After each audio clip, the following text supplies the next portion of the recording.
Chapter 9. Once arrived in Avalon, Tay spent his time visiting family and friends, while he waited impatiently for confirmation from Shannara that Paranor and the Druids had fallen. His friend reassured him on parting that someone would be sent at once to discover if Bremen's suspicions were correct. When that was done, a meeting with the Elf King, Cortan Belandaric, and the Elven High Council would be arranged. Tay would be given a chance to make his plea for help for the dwarves, and for a search for the Black Elfstone. Jerle promised to stand with him, for now neither would say or do anything further about the matter. This was difficult for Tay, who recalled vividly the urgency in Bremen's admonition to seek Belandaric's help. The old man's voice whispered to him in the scrape of shoes on loose stone, in the voices of strangers he could not see, and even in his dreams. But Bremen did not himself appear, or send news of any sort, and Tay knew that there was nothing to be gained by speaking out, until word of Paranor's condition had been received. Formal announcement of Belandaric's pleasure at hearing of his return arrived almost at once, but no summons to appear before the king or high council accompanied it, by all but Shannara. Tay's return to Avalon was thought to be solely a visit to family and friends. Tay stayed in the home of his parents, both grown old now, concerned mostly with the passing of the days and the welfare of their children. His parents asked him of his life as Paranor, but tired easily and did not press him for details when he gave him his answers. Of the Warlock Lord and his skull-bearers, they knew nothing. Of the Troll army, they had heard only rumours. They lived in a small cottage at the edge of the Gardens of Life along the Caroline, and their days were spent working in their tiny garden and at their individual crafts. His father's screen painting and his mother's weaving. They spoke to him while they worked, taking turns at asking questions, absorbed in their efforts, listening with half an ear, small, brittle, fading away before his eyes. They reminded him of the frailty of his own life, the one he had assumed until so recently to be secure. Tay's brother and family lived in the Sarandanan, miles to the west and south, and so Tay learned what he could of them from his parents. He had never been close to his brother, and had not seen him in more than 8 years, but he listened dutifully and was pleased to hear that he was doing well with his farming. His sister Kara was another matter. She lived in Avalon, and he went to see her on his first day home, finding her wrestling close onto her smallest child, her face still young and fresh, her energy still boundless, her smile as warm and heartbreaking as birdsong. She came to him with a welcoming laugh, flinging herself into his arms and hugging him until he thought he might explode. She took him into the kitchen and gave him cold ale, sitting him down at the old trestle bench, asking him of his life and telling him of hers, all at once. They shared concerns about their parents and swapped stories of their childhood, and it was dark before they knew it. They met again the following day, and with Kara's husband and the children, went into the woods along the Rillsong for a picnic. Kara asked if he had seen Shannara yet, and then did not mention him again. The hours slipped away and Tay was almost able to forget he had come home for any other reason. The children played games with him, tired eventually, and sat on the riverbank kicking their feet in the cold water, while he talked with their parents of the ways in which the world was changing. His brother-in-law was a maker of leather goods and traded regularly with the other races. He no longer sent his traders into the Northland, now that the nations had been subjugated and made one. There were rumours, he said, of evil creatures, of winged monsters and dark shades, of beasts that would savage humans and elves alike.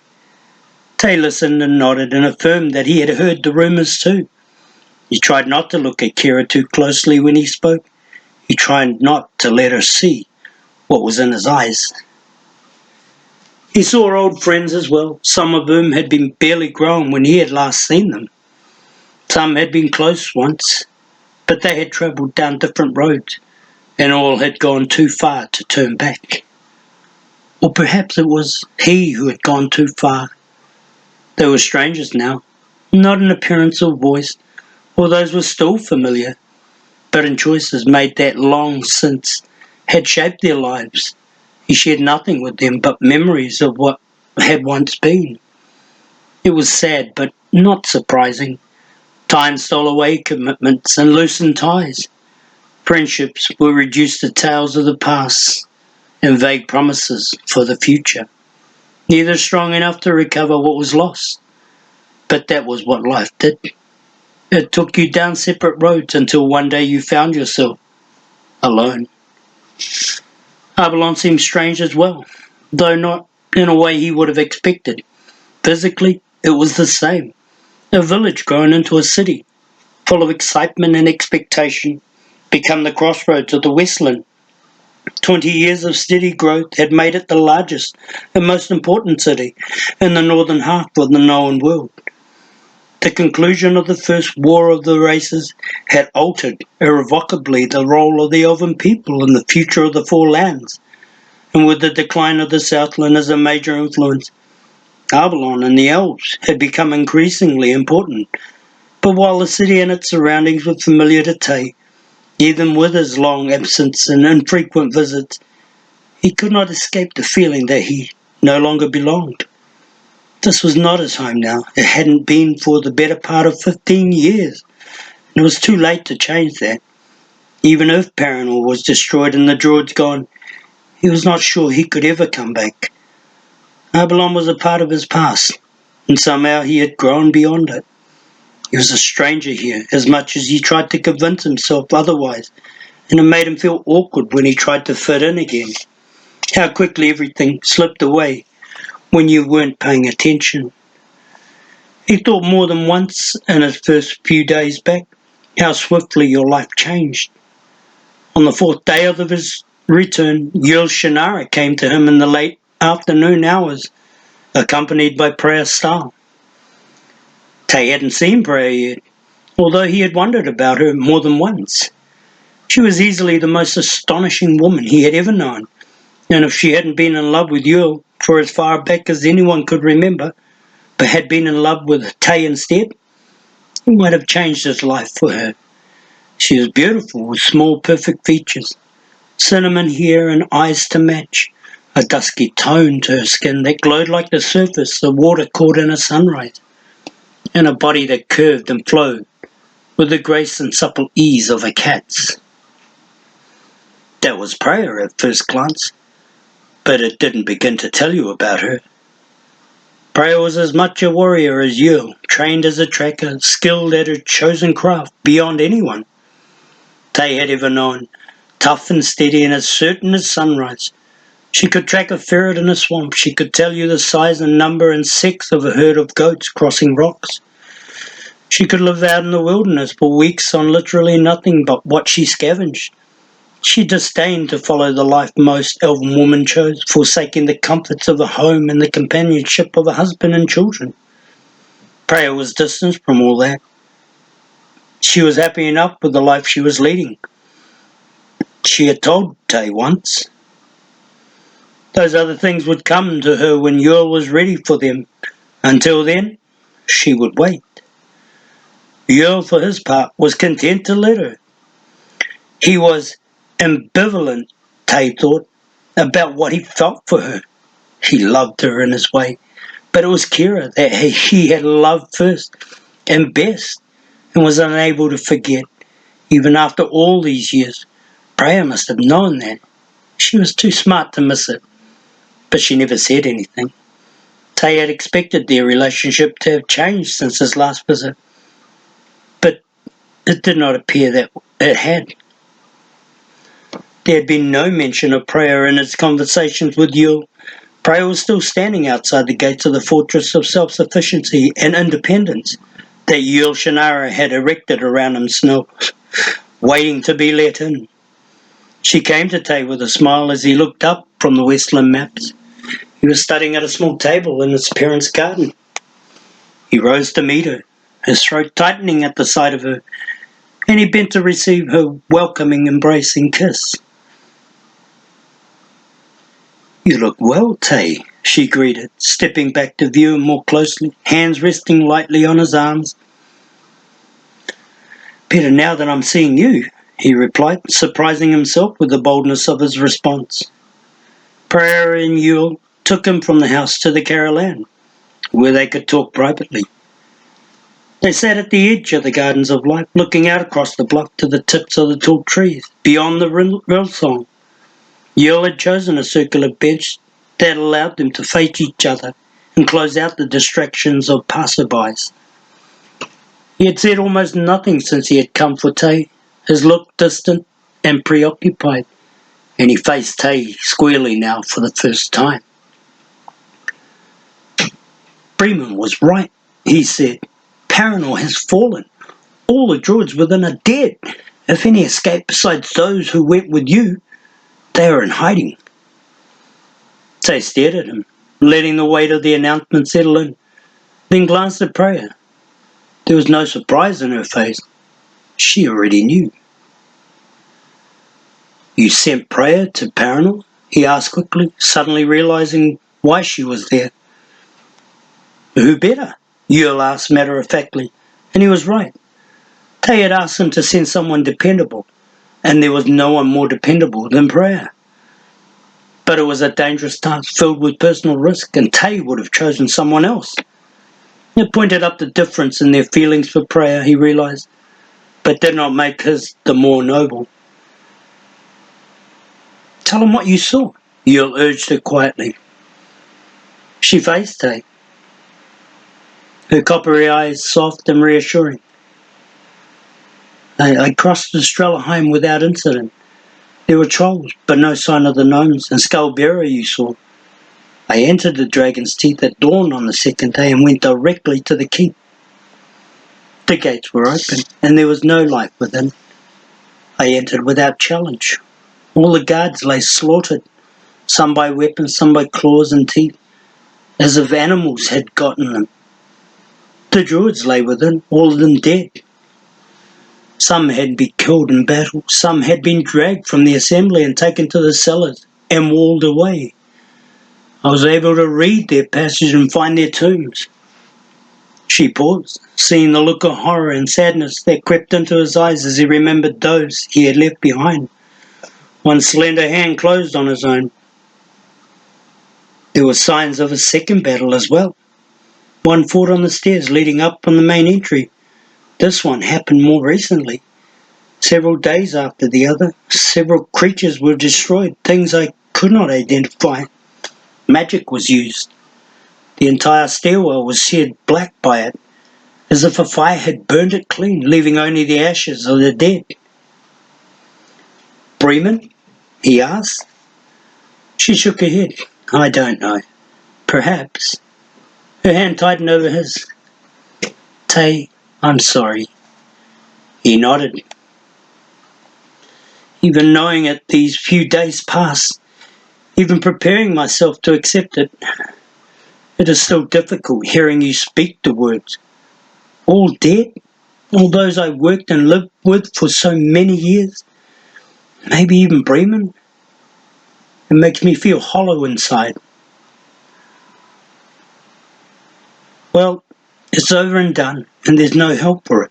Yule was ready to move on. He rose. We must speak with the council now. I will go to Ballandaric and set a meeting. He may fuss a bit, but I will find a way to make him listen. Meanwhile, Freya, can you tell anything else you need to know? Be strong, Tay. We will have our own back from them in the end. He strode off without looking back, finding purpose in action as always. Tay watched him go, then looked at Freya. How have you been? Good. She regarded him quizzically. You were surprised I went to Paranor, weren't you? Yes. There was a selfish reaction, but a nice one. She smiled. I like having you home, Tay. I miss being with you. You were always interesting to talk to. He stretched his long legs and looked out across the Caroline to where a unit of Black Watch were moving towards the gardens. Less so now, I'm afraid. I don't know what to say anymore.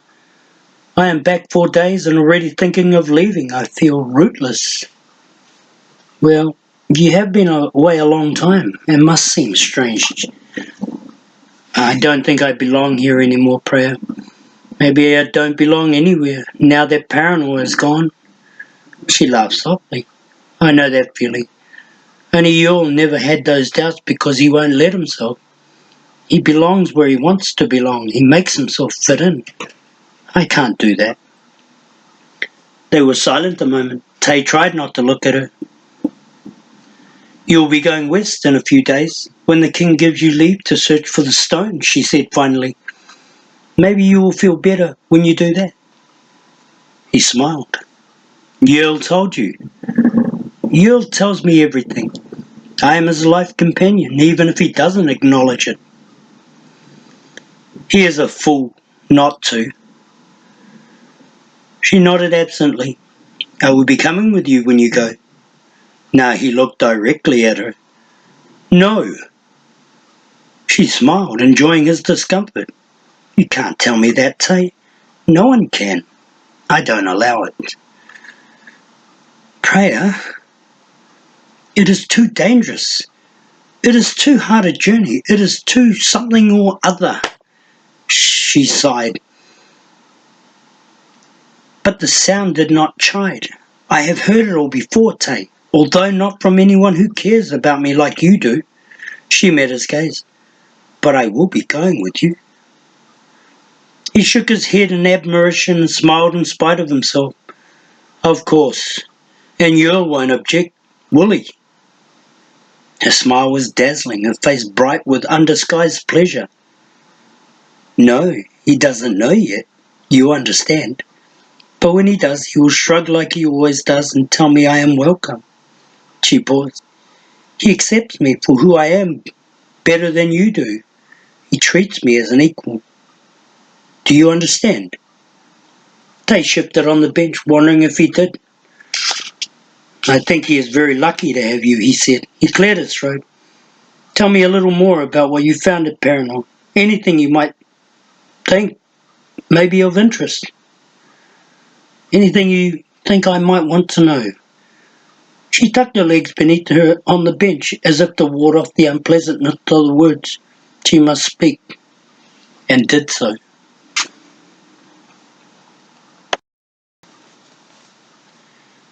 When Prayer left him, he remained sitting for a time trying to picture the faces of the druids he would never see again. Strangely enough, his memory of some was already beginning to fade. It worked like that, he supposed, even with those that mattered most. It was approaching evening and he rose and walked along the edge of the Caroline and watched the sunset, the sky colouring gold and silver as the light faded toward darkness. He waited until torches began to brighten the city behind him, then turned and walked back toward his parents' home. He felt alienated, disconnected. Paranor's destruction and the death of the druids had cut him loose from his moorings, leaving him adrift. All that remained for him was to fulfill Bremen's admonition to seek out the Black Elfstone, and he was determined to do that. Then he would start his life over again. He wondered if he could do that. He wondered where he would begin. He was approaching his destination when a king's messenger stepped out of the shadows and advised him that he was to come at once. The urgency of the summons was apparent, so Tay did not argue. He turned from the pathway and followed the messenger back toward the Caroline and the palace that housed the king and his considerable family. Corton Ballindarrick was the fifth of his line, and the size of the royal family had grown larger with each new coronation. Now the palace housed not only the king and queen, but 5 children and their spouses, more than a dozen grandchildren, and numerous aunts and uncles and cousins. Among them was Shannara, although he spent most of his time at the home guard quarters, where he felt decidedly more comfortable. The palace came in sight, a blaze of light against the darker backdrop of the Gardens of Life. But as they neared the front entry, the messenger took him left down a pathway that led to the summer house at one end of the compound. Tay glanced across the broad, dark sweep of the grounds, searching for the home guard that kept watch. He could sense them, could count their numbers if he chose by using his magic, but could see nothing. Inside the palace, framed against the lighted windows, shadows came and went like faceless wraiths. The messenger showed no interest, directing him past the main house to where Balandaric had chosen to receive him. Tay wondered at the abruptness of the summons. Had something new occurred? Had there been another tragedy? He forced himself not to speculate, but to wait for his answer. The messenger took him directly to the front door of the summer house and told him to go inside. He entered alone, passed through the foyer to the living area beyond, and found Shannara waiting. His friend shrugged and held up his hands helplessly. "I have no more idea than you. I was summoned here and here I am." "You told the king what we know?" "I told him you needed an immediate audience with the High Council, that you had urgent news. Nothing more." They stared at each other, speculating on the matter. Then the front door opened and Cortan Balandaric appeared. Tay wondered where he had come from, if he had walked down from the main house or had been listening outside the window in the garden. Cortan was unpredictable. Physically, he was a man of average height and build, comfortably middle-aged, slightly stooped, greying a bit at the temples and along the edges of his beard, a series of deep creases beginning to show in his face and neck. There was nothing distinctive about Cortan. He looked very ordinary. He did not have an orator's voice or a leader's charm, and he was quick to admit confusion when beset by it. He had become king in the usual fashion, the oldest child of the previous king, and he neither sought power nor shied away from it. What he brought with him to his rule as leader of the elves was a reputation of not being given to unexpected or outrageous behaviour, of not being inclined to dramatic or precipitous change, so that he was accepted by his people in the manner of a favourite uncle. "Welcome home, Tay," he greeted. He was smiling and relaxed and did not seem at all distressed as he came up to the younger man and clasped his hand. "I thought we might discuss your news in private before you present it to the High Court Council." He ran his hand through his thick shock of hair. "I prefer to keep surprises at a minimum in my life, and should you need an ally, perhaps I might serve." "No, don't look at your confidant. He hasn't said a word. Even if he had, I wouldn't listen to him. Too unreliable. Jerle is only here because I have never known either of you to keep secrets from the other, so there probably isn't much point in trying to start now." He beckoned. "Let's sit over here in these padded chairs.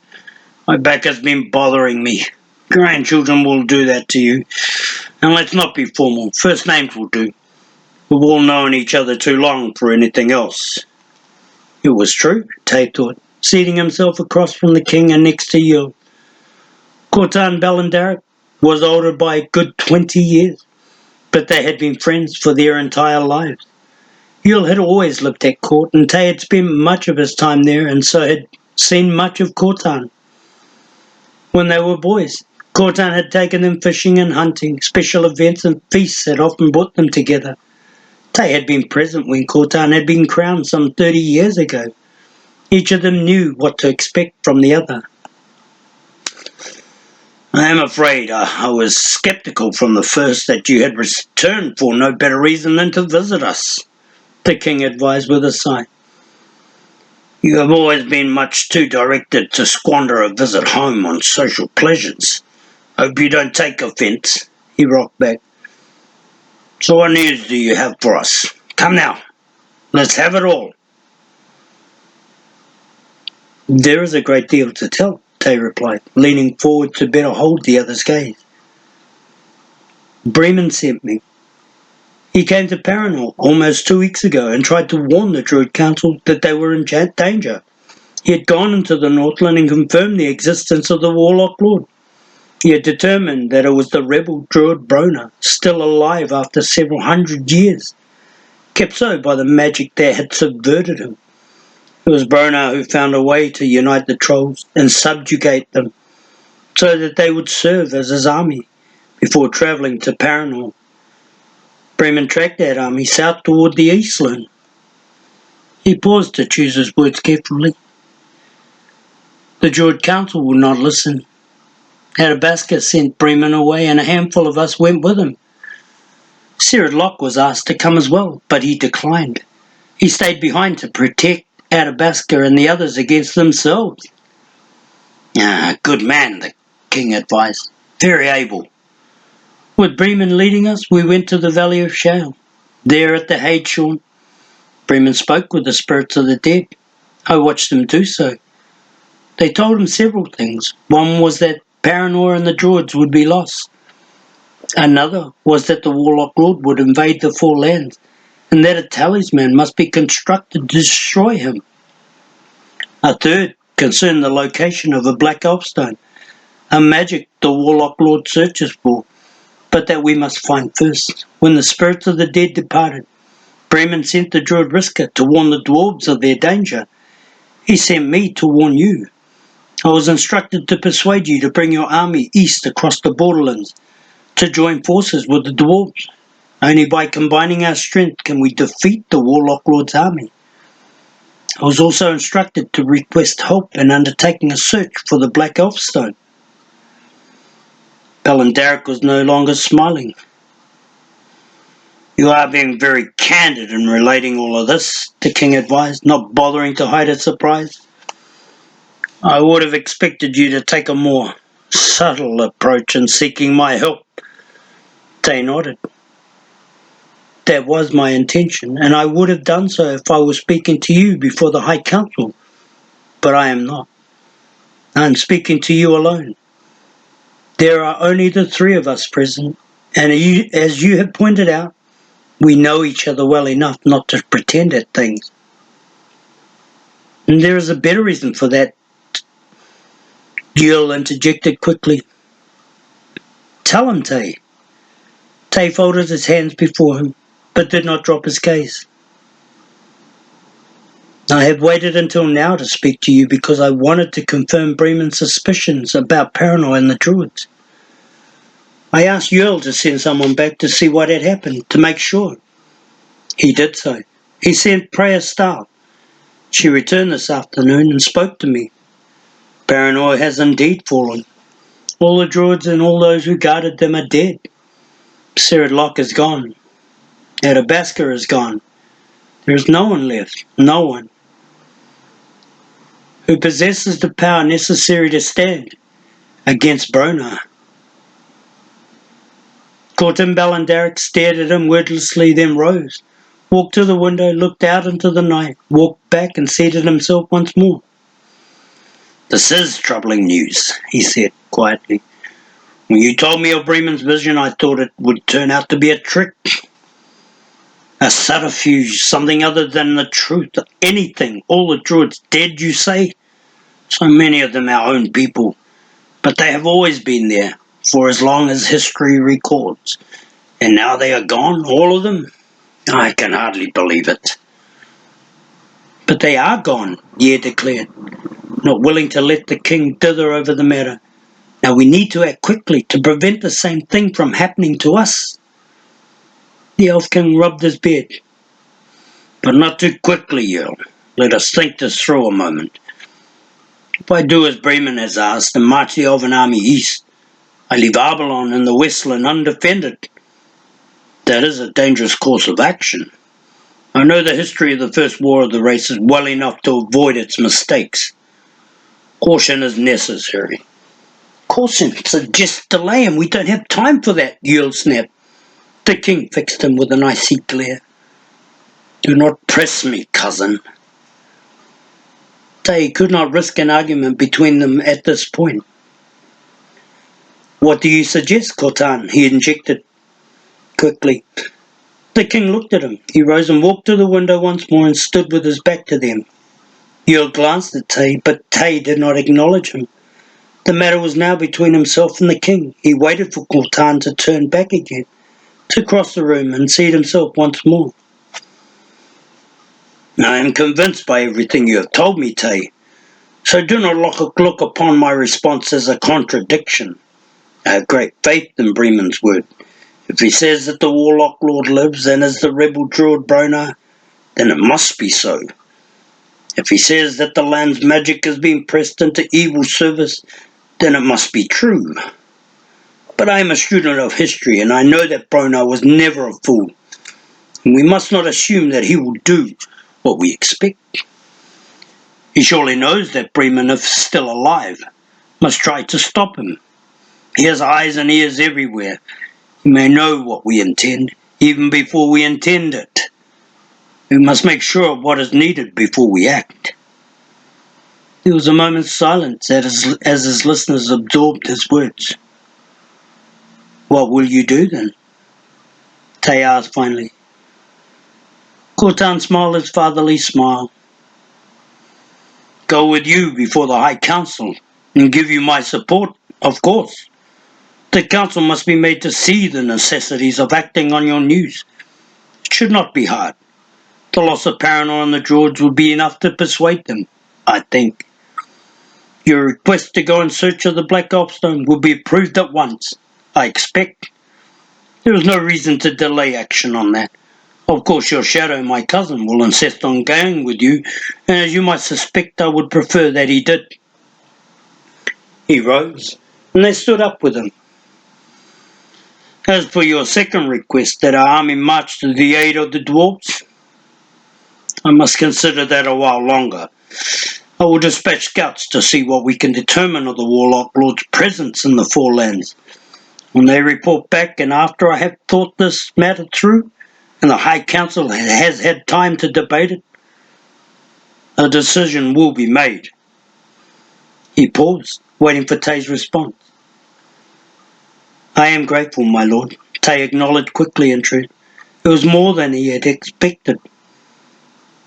Now show it by making a strong argument to the council. The king put his hand on Tay's shoulder. They wait for us now in the assembly. They will want to know that the time they gave up with their families this evening was in good cause. He glanced at Gil. Cousin, you may come with us if you think you can manage to hold your tongue. Your voice is well respected in these matters, and we may require your insight. Agreed? Gil nodded that it was. They went out of the summer house into the night and walked down to the assembly. Members of the home guard materialized out of nowhere, front and back, dark shadows against the distant torchlight of the palace. The king didn't seem to notice them, humming softly as he walked, glancing at the stars with mild fascination. Tay was surprised, but pleased that the king had acted as quickly as he had. He breathed a night air, taking in the fragrance of jasmine and lilac, and gathered his thoughts for what lay ahead. He was already planning the trip west, thinking through what they would need, which routes they would choose, how they would proceed. How many should they be? A dozen should be sufficient, enough to stay safe, but not so many as to draw attention. He was conscious of Jerle at his elbow, a large impassive presence. Lost in his own thoughts, it felt good to have him there, steady and reliable. It brought back memories of what had once been, when they were boys. There was always an adventure waiting to be undertaken then, a new cause to consider, a different challenge to be met. He had missed that, he guessed. It felt good having it back again. For the first time since his return, he thought he might be home. He spoke that night before the High Council with a conviction and persuasiveness that surpassed anything of which he believed himself capable. All that Bremen had asked of him he accomplished, but it was Bremen himself, even absent, who made the difference. The old man was liked and respected in Nabilon, and during his time there he had won many friends with his work on the recovery of Elven history and magic. If he sought the help of the elves, especially given the destruction of Paranor and the Druids, the council would see that he got it. Permission was granted to mount a search for the Black Elfstone. A company would be formed under the joint leadership of Tay Trefenwood and Shannara. Swift consideration was promised on the request for aid to the dwarves. Support was strong and enthusiastic, more so than Cortan Ballandaric had anticipated. The king, seeing the effect that Tay's words were having on the members of the council, added his support as well, careful to stress that there were still questions to be resolved before aid could be sent to the dwarves. It was midnight when the High Council adjourned. Tay stood outside the assembly and clasped hands with Shannara in silent congratulation. The king brushed past them with a smile and was gone. Overhead, the sky was pinpricked with stars, and the air about them was sweet and warm. Success was a heady intoxicant. Things had gone the way Tay had hoped, and he wished impulsively that he could get word of it to Bremen. Jerle was talking non-stop, flushed with excitement, anticipating the journey west, a new adventure to be undertaken, an escape from the boring routine of his court life in Avalon. In that moment of high jubilation, it felt to them both as if all things were possible and nothing could go wrong.